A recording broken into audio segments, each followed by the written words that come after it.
June 11th, 1962, Alcatraz Island. Inside cell block B, Frank Morris, bank robber, genius, prisoner 1441.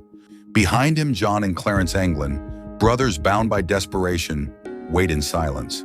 For 9 months, they've scraped through walls, night after night, stuffing the dirt into their socks, hiding it from the guards. Tonight's the night. They slide dummy heads, molded from soap, plaster, and hair clipped from the barber shop, onto their pillows. The guards won't blink twice. They worm through a vent, climb rusted pipes to the roof, and stare down at the San Francisco Bay. Their raft? 50 raincoats, glued tight, barely holding together. Did they drown in that freezing abyss? Or outsmart the rock itself? This is the untold stories of the craziest prison escapes in history. Hey, welcome to the wild side of true crime. I'm your name, your guide through the shadows. So hit that subscribe button, tap follow, whatever it takes. Don't miss a second. Alcatraz, 1962. Frank Morris and the Anglin brothers. San Francisco Bay, where a chunk of rock sits like a fortress in the water. Built to hold the worst of the worst, the ones too slippery for anywhere else. No one's supposed to escape this place. But 3 guys, Frank Morris and brothers John and Clarence Anglin, they didn't care about supposed to. They were about to pull off the impossible. First, meet Frank Morris, prisoner 1441. Born in Washington, D.C. in 1926, he's an orphan by 11, bouncing through foster homes, picking up a knack for trouble. They say his IQ's 140, genius territory, and his rap sheet's a novel. Car theft, armed robbery, you name it. But it's a string of bank heists across the South, Louisiana, Texas, that finally nails him. Too slick for regular jails, they ship him to Alcatraz in 1960. Then there's the Anglin brothers, John and Clarence. They're 2 of 14 kids in a dirt-poor farming family. Then in 1956, they rob a bank in Alabama, the Columbia Savings Bank, armed with a toy gun. No shots fired, but they grab cash and run. Caught weeks later, they're sentenced to 15 to 20 years. Too wild, too stubborn, they land in Alcatraz. John in 58, Clarence in 61. The 3 meet in the system, and by 1961, they're neighbors in Alcatraz's B block, cells 138, 140, and 152. Here's the deal with Alcatraz. It's brutal. Cells are 5 feet by 9 feet, barely room to pace. Concrete walls, steel bars, 1 tiny window looking out at fog. Guards check you 12 times a day. The routine's a grind. 6:30 wake up, work in the shops, lights out at 9. Most guys crack. Morris and the Anglins, they schemed. It starts small. Late 1961. They notice something. The air vents at the back of their cells are weak, old concrete, crumbling from salt air. Morris gets an idea. Tools are tight in Alcatraz, everything's counted, but he's clever. Spoons go missing from the mess hall. A nail clipper vanishes. They snag a vacuum cleaner motor from the workshop, say it's for repairs. By December, they're digging. Picture it. Late at night, lights out, Morris scraping at that vent with a spoon. The Anglins take turns. One digs, one watches. Morris plays his accordion, loud and sloppy, a cover no guard questions. Months of this, slow, steady, secret. Step 2, the guards. Bed checks are constant, heads on pillows. Clarence, the artist of the trio, mixes soap and plaster from the shop. They sculpt dummy heads, 3 of them. Paint them with flesh tones from art supplies. Glue on hair swiped from the barber floor. Step 3, the bay. Raincoats, dozens, start disappearing. They glue 50 together with rubber cement, stitch a raft, rig a life preserver from tubes. It's flimsy, but it's all they've got. June 11th, 1962. After lights out, they move. Dummies slide into place, tucked under blankets, facing the wall. Morris goes first, wiry frame twisting through the vent. John follows, then Clarence, grunting, scraping, hearts pounding. Up top, they punch through a vent cover, step onto the roof. They slide down a bakery chimney, grease and soot to the shore. The raft's waiting, hidden by rocks. They inflate it, hands shaking, shove off into the bay. Waves slap hard. Morning comes. Guard hits B block for count. 3 heads in bed. Routine. Then he nudges one. Plaster crumbles. Alarms scream. Wardens in a panic. Boats scour the bay. They find a paddle, a bag, a shred of raincoat plastic, but no bodies. FBI takes over. No trace, ever. Case closes in '79. Presumed drowned. A 2015 photo, 2 old men in Brazil, matches their faces, some say. Alcatraz shuts in '63. Too costly, too shaken. El Chapo 2015, Joaquin Guzman. A concrete beast designed to bury the worst criminals alive. Mexico's answer to locking down monsters. And in cell 20, block 2, pacing like a caged wolf, Joaquin Guzman Loera, El Chapo. He's 58, 5'6", with dark eyes and a mustache that's brokered more deals than Wall Street. He's no petty thief. He's the Sinaloa cartel's kingpin, a billionaire drug lord who slipped every trap till now. El Chapo's story starts in Badiraguato, Sinaloa. Born April 4, 1957, in La Tuna. His dad's a farmer, opium poppies, not corn, and Joaquin's in the fields young, selling oranges to scrape by. School? Barely a year. By 15, he's El Chapo, shorty, hustling weed with his cousins. The 80s hit, and he's moving cocaine for the Guadalajara cartel, tons of it across the U.S. border. By 1989, he's boss of his own outfit, Sinaloa. Murders pile up, rivals, cops, traitors. Tunnels too. He's digging under the border, smuggling billions in coke, meth, heroin. Forbes pegs him a billionaire by 2009, till February 22, 2014. Marines corner him in a Mazatlan condo, shirtless with his beauty queen wife. Altiplano's next. His tomb, they think. Nope. Altiplano's a fortress. Built in 1991, it's Mexico's supermax. 600 inmates, the elite of the damned. El Chapo's in solitary, 23 hours locked in a 6x10 cell, 1 hour out, shackled, watched. Cameras roll constantly. Guards call it the panopticon. Motion sensors in the floors, microphones in the walls. Perimeter's a kill zone. Towers, dogs, floodlights. Escape attempts? Crushed fast. Word hits the streets by mid-2014. The boss needs out. They don't blink. The plan's insane. A mile away in Santa Juanita Village, population 1,200, mostly farmers, a shack pops up. Cinder blocks, tin roof. Cartel engineers, ex-miners some say, map Altiplano's blueprints. They know Cell 20's shower, unmonitored concrete floor, sits 33 feet above bedrock. Digging starts late 2014. The tunnel's a beast, 5 feet high, 2 feet wide, tall enough to stand, narrow as a coffin. They run PVC pipes for air, pumps humming, sucking in oxygen, string up electric lights, bulbs every 10 feet, wired to batteries. And the star? A motorcycle, stripped down, welded to rails made from scavenged rebar. It's a dirt bike Indy 500. Locals hear buzzing. Construction, they're told. Guards paid off, $50,000 each, some claim, or just lazy. Cameras glitch, technical issues. For 6 months, it's a secret city underground. July 11th, 2015. Go time. El Chapo's restless, caught on cell footage, pacing in a gray tracksuit. 8:52 p.m., he steps into the shower. The trap door's there, 20 by 20 inches, chipped out the night before, hidden with a fake tile.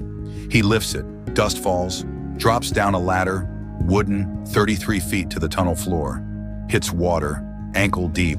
The bike's waiting, red, scratched, engine growling low.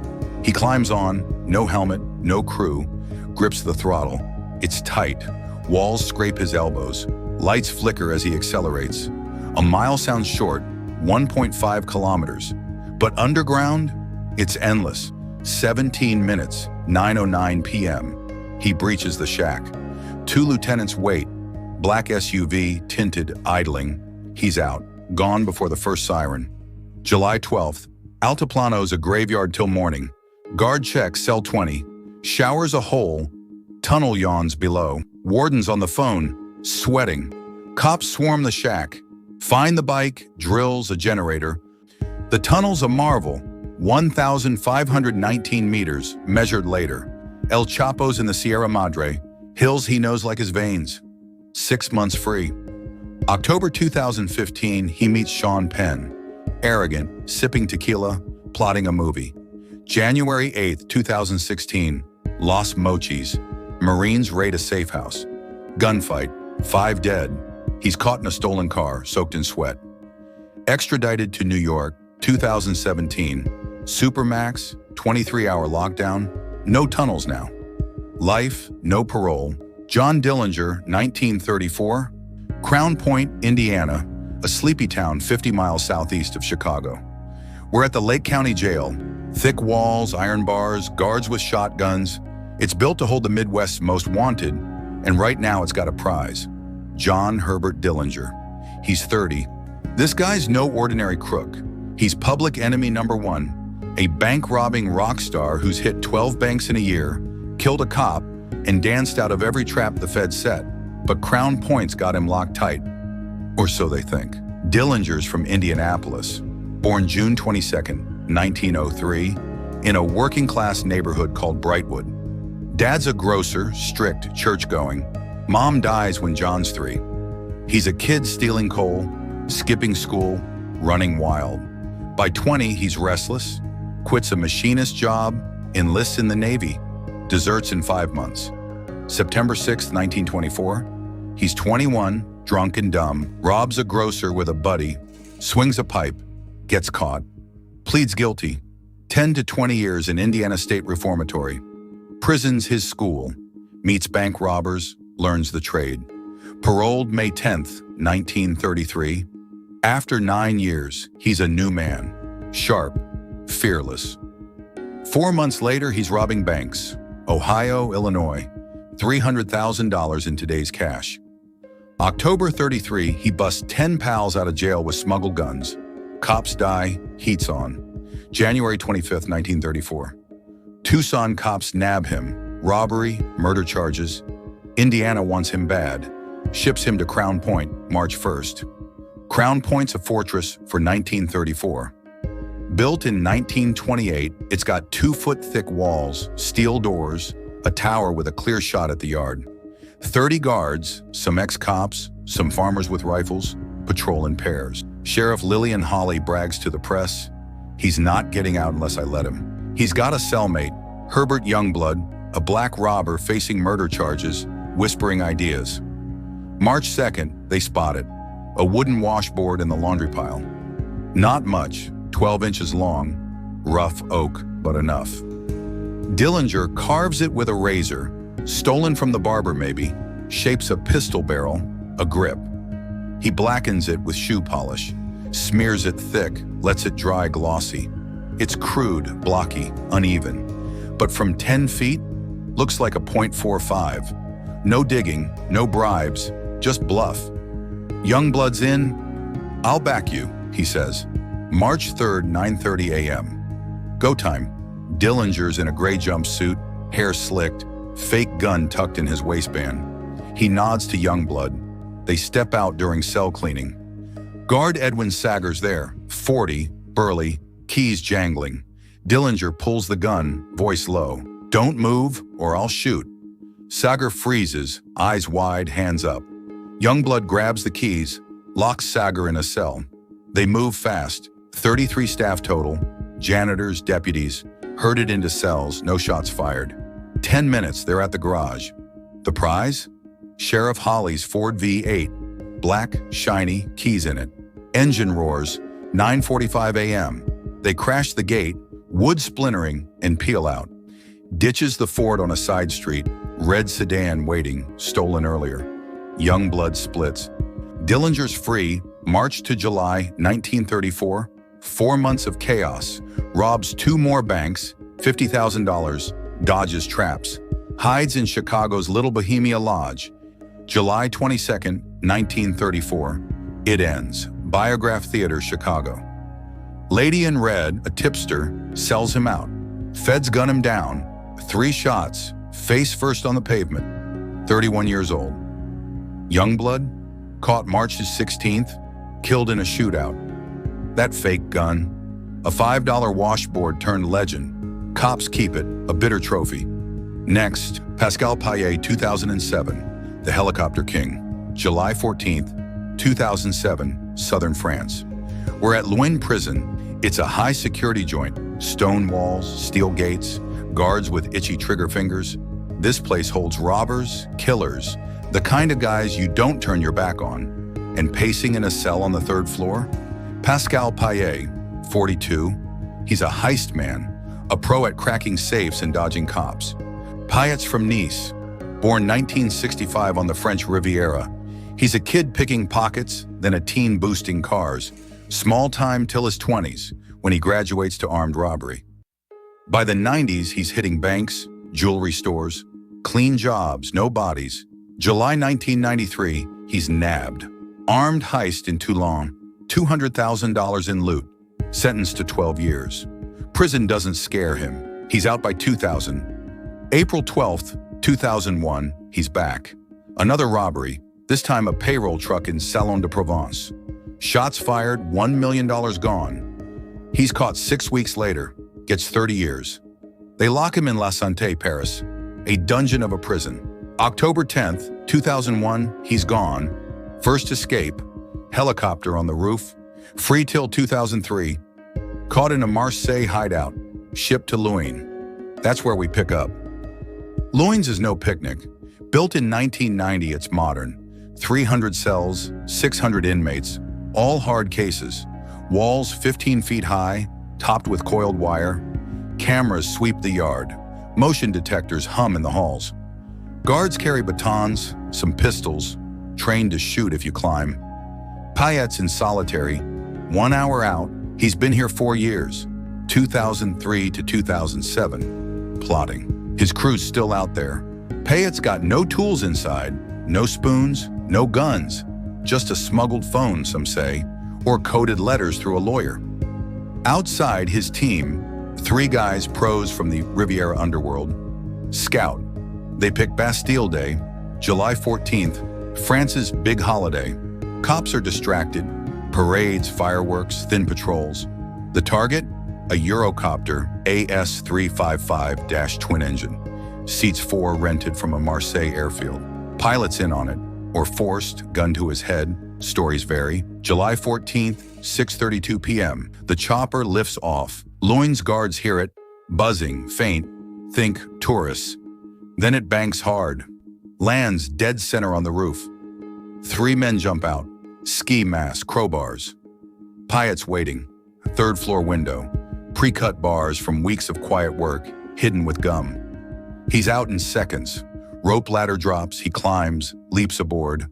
Guards scramble, alarms howl, but rifles stay silent. They ditch the chopper 5 miles away, torched to ash. Switch to a van, stolen plates, vanish into the dusk. France is stunned. TV cuts from fireworks to breaking news. Payet escapes again. He's free 3 months. October 2007, he's caught. Spain, Madeiro, fake ID, new beard. Back to France. Life sentence now, no parole. April 27, 2007. Before this, he'd orchestrated another. Grass prison, same trick. Pals land a chopper, free 3 inmates. He's 1. Caught September 21st, 2007. 2 escapes, 2 choppers. Hollywood wishes it wrote this. France bans chopper rentals near prisons. Who flew? Was the pilot a hostage or paid? He's in Fleury-Mérogis now. Supermax, underground cell, no sky to see. Could he pull a 3rd? Doubt it, but never count him out. Ted Bundy, 1977. Now let's pivot to June 7th, 1977. Aspen, Colorado. We're at the Pitkin County Courthouse, a squat brick building with white columns and a 2nd floor courtroom. It's no fortress, it's holding Theodore Robert Bundy, 30, handsome, with a disarming smile and eyes that hide a body count. He's a serial killer, linked to 30 murders across 6 states, maybe more. He's in cuffs, facing trial, and about to pull an escape so simple, so reckless, it'll chill you to the bone. Bundy's from Burlington, Vermont. Born November 24th, 1946, to a single mom in a home for unwed mothers. Raised in Tacoma, Washington, he's a shy kid. Smart, awkward, till college at the University of Washington, 1966. Law school follows, Utah, 1974. Charming, driven, but he's got a shadow. By 74, women vanish, raped, dumped in woods. He's caught August 16, 1975. Salt Lake City, traffic stop, tools in his VW Beetle, crowbar, ski mask, rope. Charged with kidnapping, 15 years, but bodies pile up, linked by his MO. Extradited to Colorado, January 77. Murder of Corinne Campbell, beaten at a ski lodge. He's in Aspen's jail, trial's on, he's defending himself, lawyer skills in play, and that's his opening. Bundy's in a 7x10, cot, sink, window with a view of mountains. 6 guards rotate, deputies, not pros, overworked, underpaid. Security's lax, he's there 5 months, January to June. Charming staff, reading law books, plotting. June 7th is a pretrial hearing, evidence review. He studied the courthouse. Hearing starts, prosecutor David DeLay lays out murder charges. Campbell's skull, ski lodge blood. Bundy's at the defense table. Notes, nods, then asks, "Can I hit the library?" Judge nods. 5 minutes. Smith uncuffs one hand, standard, walks him down the hall. Library's small, bookshelves, desk, window cracked open, breeze rolling in. Smith steps out. "Be quick." Lights a cigarette, leans on the wall. Bundy moves, heart pounding, drops his papers, slides the window wide. It's 20 feet, grass below, then freedom. He's on the sill, he jumps. He lands hard, right ankle twists, alley behind the courthouse, then pines. Crowds outside, 50 locals, reporters, don't blink. Deputy hears the thud, rushes in, sees the window, yells, "He's gone!" Chaos, sirens wail, radios crackle. Bundy's in the woods, half a mile, then a creek, steals a coat, blends into Aspen's tourists. Sheriff's stunned. Roadblocks up, 200 cops flood in. He's free 6 days, June 7th to 13th. June 13th, 2 a.m., caught in a stolen car, Orange Avenue, headlights off, ankle swollen, back to jail. Chains now, no charm left. But he's not done. December 30th, 1977, Glenwood Springs Jail, new cell, crawls through a ceiling hole 12 by 12 inches, cut over months. Free again, Florida bound, kills 3 more. Chi Omega sorority, a 12-year-old girl, till February 15th, 1978, Pensacola, nabbed for good. Executed January 24th, 1989. Electric chair, Florida State Prison, 36 dead confirmed, maybe 100. Danny Hogan, 1986, the car bomb escape. August 2nd, 1986, Dublin, Ireland. We're at Mountjoy Prison, a hulking stone fortress in the city's north side. All gray walls and grim history. It's no tourist trap. This is Ireland's toughest jail, built to cage rebels, thieves, and killers. Inside, pacing a cell in C Wing, is Daniel Hogan. Danny, 32, broad-shouldered, with a scowl that could crack glass. He's not a mastermind or a charmer. He's an IRA man, a soldier in the Irish Republican Army, locked up for bombs and blood. Hogan's from Belfast, born 1954 in the Ardoyne. The 60s and 70s are war. British troops, riots, bullets in the streets.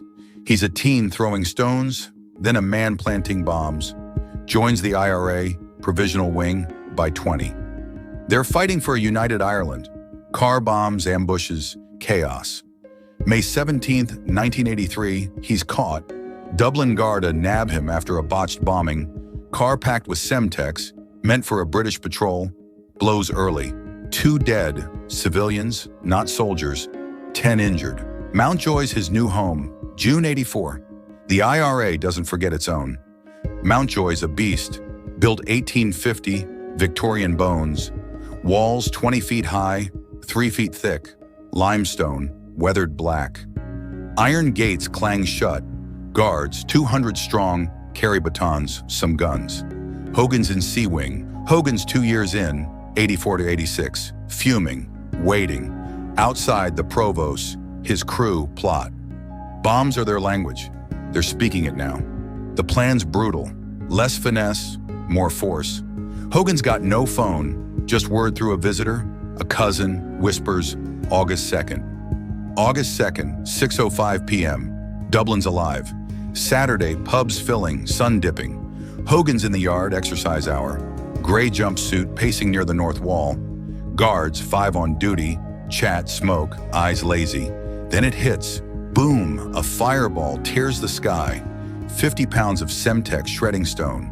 Walls gone. 20-foot gap. Hogan's off, sprints through the breach. 2 IRA men wait. Balaclavas, pistols drawn. Move, Danny! He dives into a van. Hogan's crew hits the N1, north to Dundalk, IRA turf. He's free 3 months. August to November 86, hiding in barns.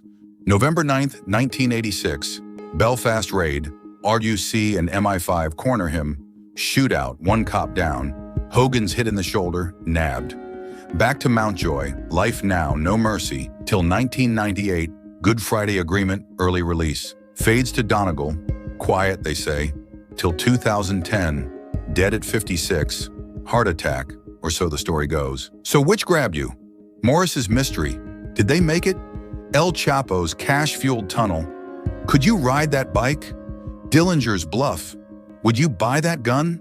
Pyatt's airlift, twice the madness? Bundy's leap, killer's luck, Hogan's blast, IRA grit? Drop it below, could you pull one? Drop it below, comments, shouts, whatever. Tell me which one's haunting you. Hit that subscribe button, tap follow, ring the bell, don't miss it.